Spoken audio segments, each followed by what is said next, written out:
for the break. We're going to be talking about the under-7 softball team. Joining us this morning are... Yes. Joining us this morning, thanks for the distraction, is the coach, both assistant coaches, Shane Williams and Keith Madrill. Good morning. Morning. All right. Now the girls are obviously still exhausted from the trip, as that's the excuse we're giving them for now. But obviously we want to be able to talk about the experience and this wonderful opportunity and win that you've made in the past color games. So let's talk about the preparation that went into this particular games.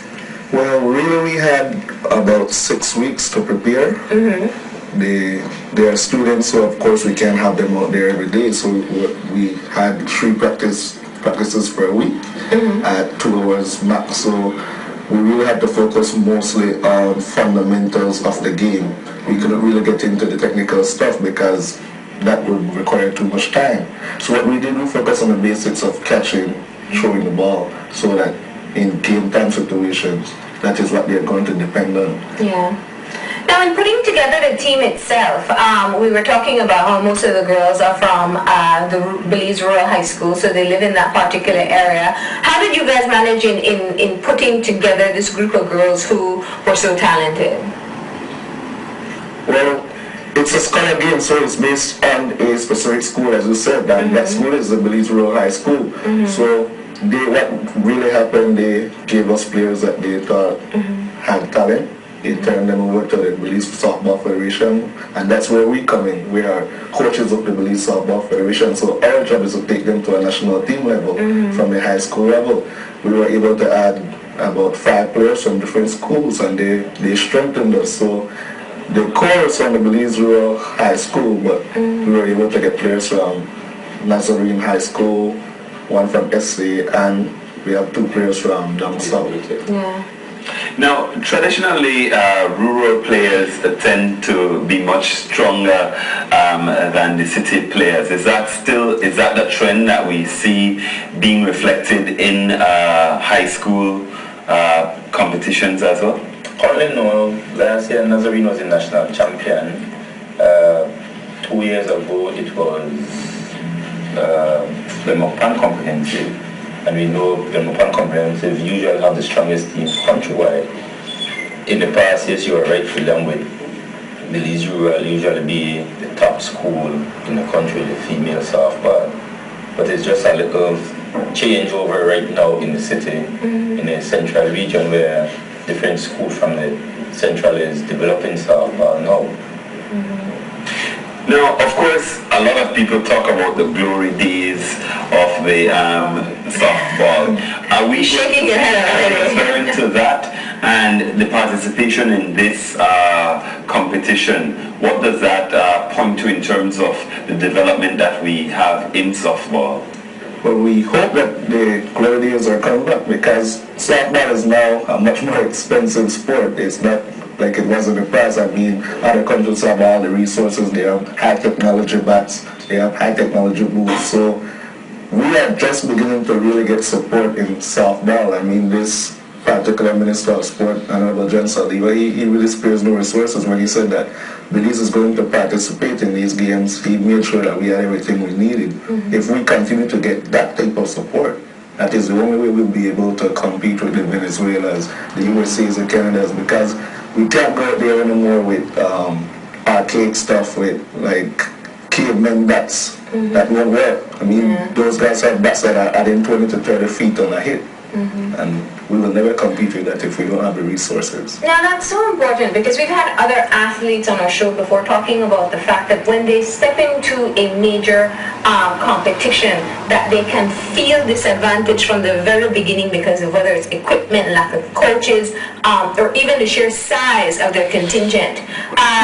This time around, being fully prepared, being given all the necessary resources, did that kind of change the landscape from the start when you got there? But almost all the necessary requirement, because when we faced Venezuela, the size of the girl, our team could look at them and see that they've been in gyms, they have more time training.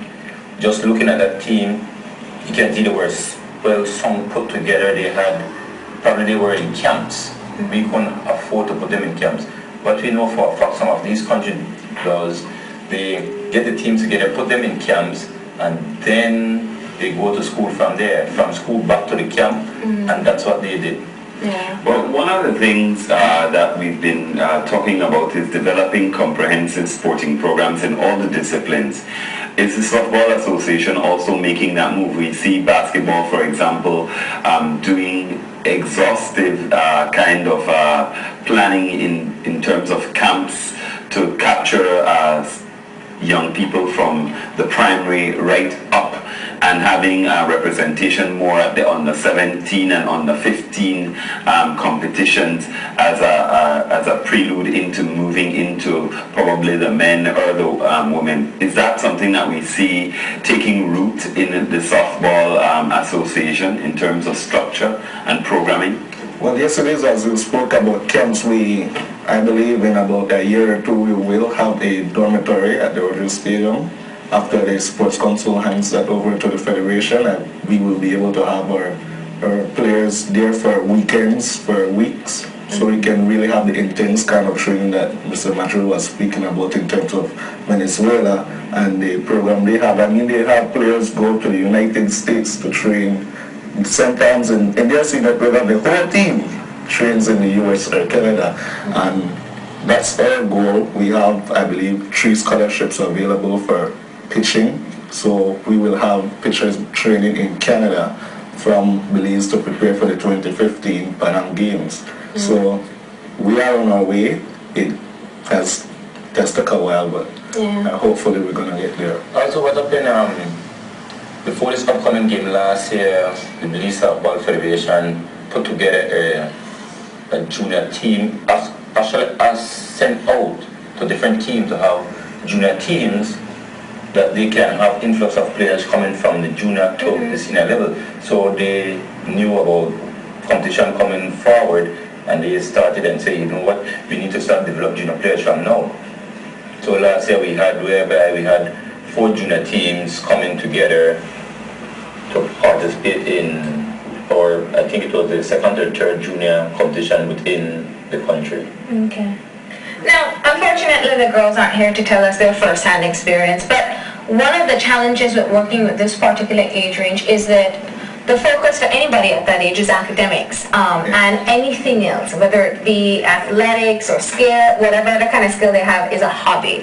How do you help them to balance out getting done with the schoolwork that they need to, but also putting in that necessary time in developing their discipline? Well, that's a good question, because it's color games. So academics is the most important part of the game. We always have a teacher with the team. Even in the workout session, we have a teacher, Ms. Flores from Belize Rural High School. Do they do drills in the meantime while they're working out? They actually have their school, their program. In Panama, they had a academic schedule that they had to follow. Okay. So we had internet, they had their homework delivered to them over the internet. So academics is the most important part of this particular games. Balancing, that's a trick. That's a tough trick. I mean, even as an athlete myself, it was difficult for me to balance academics with my discipline, but we are trying to get them to understand that when you're at the field, it is softball time. When you get off the field, you better start picking up your books, because you won't be able to go anywhere without your academics. What do you do when you're confronted with a situation where you have a really superb athlete who just can't keep the grades that is necessary to stay on the team? You got to try to help them as much as you can. I mean, you have to find tools, you have to do it yourself. Yeah. Let them know that sports is not the really way out. You've got to get into your books, and as much as we want you on the team, you better start studying. Or you see it frequently? Not as much as in the past. I mean, especially with the girls, these girls are really interested in their schoolwork. It's not like guys who just want to come out and play ball, and you know. And with this team, we have to keep track of their grades. I mean, the head coach gets progress report of their grades and midterm reports from their school, so we keep track of their grades. One of the things what they had to do, they had to have teachers to make sure they got extra work.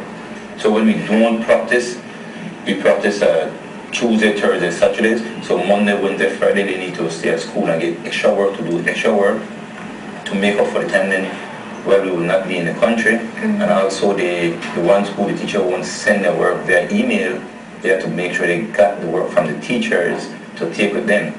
We had that some of them that took extra bags, their carry-on was loan books. Those books on the plane that they took with them.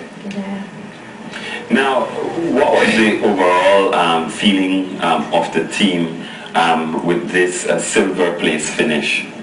I mean, they were excited. I mean, they're 15 to 17-year-olds, you know, they're always excited. And coming back to Belize and arriving at the Philip Golson and saw the crowd waiting for the camera crews. I mean, that doesn't really happen normally for softball. And cameras, crowd, we had marching bands, motorcades. I mean, that they really said that we should have brought the goal. You know, we just a couple bad throws and would have bring the goal. When you got into when you arrived at the competition, you scoped out the other teams. Were you aware of the fact that you guys were at a pretty good standing, or was it something that you kind of realized as you started to play? When we reached, we went to this field and we did a practice session, and so that the girls could get a feel of the playing ground. And that was one of the things that we did, which the other team didn't do, so that they get a feel of the playing field. What we did, we went to the games early, that we can see the first game. And when we see the first game, we realized how the team played. And when we realized how the team they played, we said, you know what, we have a good chance coming first. And we realized our toughest competition will be Venezuela. From the first day we saw them play, we realized, okay, that is the team that we need to look out for. And we played Panama, then we meet Guatemala. Where we were playing, before we played Guatemala, we saw El Salvador and we saw Colombia and other team play. So we realized, hey, me, Mr. Williams and Mr. Flores, who is the head coach, when we sat in our room, we go through the games, who we need to play. We go through the game every night in our room. And oh, this team, we definitely can beat this team. We will beat that team, and if we do X, Y, Z, we send out at least 70 to 85% chance of getting the goal. All right, and we have been joined by one of the athletes, so we're going to have her join us on set in just a few, so that we can get. Okay, those medals already. Good morning and welcome to the show. Thank you for joining us. All right. Now, tell us your name. You're a student of Nazarene. My name is Ashley Lucas. I'm just a student of Nazarene. How old are you and what position do you play? I'm 16 years old. I'm the pitcher. You're the pitcher? She's the ace pitcher. What? That's a big responsibility there. Now let's talk about your experience in Panama. What was it like when you entered into this particular competition and be able to get the wins that you did? Well, it wasn't that tough because that was my fourth trip, and I've pitched against most of the girls, so I know where to put the ball, how to pitch them, and most of that stuff. And you're 16? Yes. And you've gone 4 times already? Yes. What has that done in terms of your confidence and being able to find your way in terms of how you face them and the strategic way that you talked about pitching each individual? Well, from I was young, my mother took me to the Royal Stadium pitching, so it built me up from I was young pitching, and I've pitched against senior team, so it wasn't that rough. I just like pitching too. And we know that it's color games, so are you equally disciplined when it comes to your academics to make sure that you qualify? And how do you balance it too? Because that's one of the things we've been talking about. What form are you in? Second. Second, okay. Well, sometimes I would just pick time for workout and for school. Like this time is to study and the next time is to play game. And then I'll just try to do good in both because I love softball and also I love to be in school. Now, how does your school itself and your teachers support you in being able to find the time to balance both of them? Well, sometimes I would stay back in school and they would teach me extra work, give me extra work just to make up the points. And then when it comes to softball, they would just help me and let me know, try to do my best in everything. Yeah. And your classmates, what was their reaction when you came back and you said you won a silver medal? Well, they were very excited. When I came, they started hugging me. While you're back, I'm so glad to see you this time. And how did that make you feel? I feel good because I like their support and everything that they got. Yeah. Now you guys have all talked about how close you got to the gold. What were some of the areas that we identified that needs to be strengthened so that the next competition you go to, you can be able to get that? Well, the next competition, as I said in this, we focus on fundamental preparation. Now that we have the fundamentals, now we can focus on technical aspects of the game, what to do in certain situations. Because we relied on fundamentals, but in certain situations, the coach had to think for them. Now our job is to get them to think the game before it happens. So it's the technical aspect we're going to focus on now. How many of the players, the final question before I wrap up, how many of the players have had a similar run to her in terms of having several opportunities to travel outside the country and to actually compete internationally? Yeah, about 4 to 5. Yeah. So they formed the core for and how has that changed the experience for them and or performance?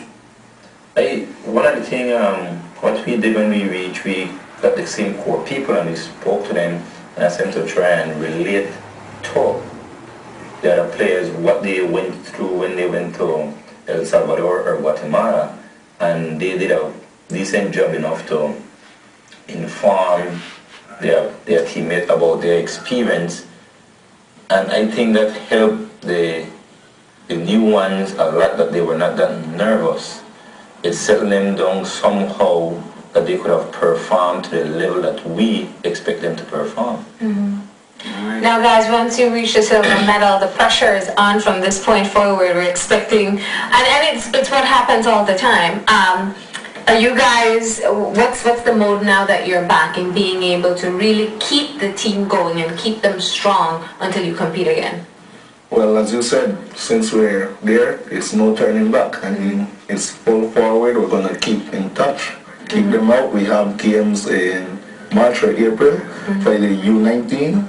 These players will form the core of that team. Then in June we have another games for U17, but that will be a national team U17, so we can get players from all over the country. And we are starting now. We're going to invite everyone to come out once we're under 17, apply to the Belize Softball Federation. Whatever talent you have, we're going to evaluate and we're going to make you better. Yeah. Any words to the public in terms of the support that is necessary? Yes, I mean, it's important to know that you are behind us when we came in, but it would have been better if we know that you were all behind us before we went. So now that we are here, now that we're preparing for other games, we would like the support, financial support. I mean, let's come up to the stands and cheer them on. That is big. We have parents that are in the stands on time, and the players really look forward to working out in front of people. All right. Well, congratulations to all of you, and keep up the good work and the swing towards the goal. All right, we're going to go ahead and take a break now, and when we come back, it's Friday, most valuable player. Wow. Congratulations. Thank you. yeah.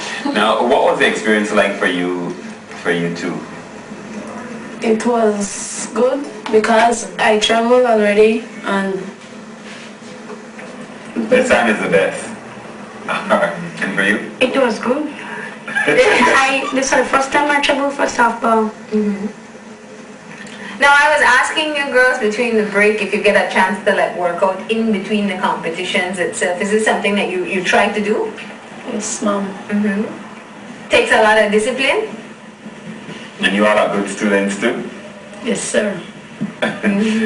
All right. We want to congratulate you all again. And we're really proud of you all. and we hope that when you go for the under 19, that you come back with the gold. You're promising us that, right? If we go, yes. If we go. Because you have to make that team too, right? So, but your MVP status tells you that you should go, right? you don't know that. I like that attitude though. Well, congratulations again. I'm too young. All right, well, you girls will definitely grow the sport. We want to thank you for joining us, and of course, we're very proud of what you were able to accomplish in Panama, and definitely keep it up, right? Okay, great. Well, that's our show for today. If you have any concerns or comments that you'd like to send our way, don't hesitate.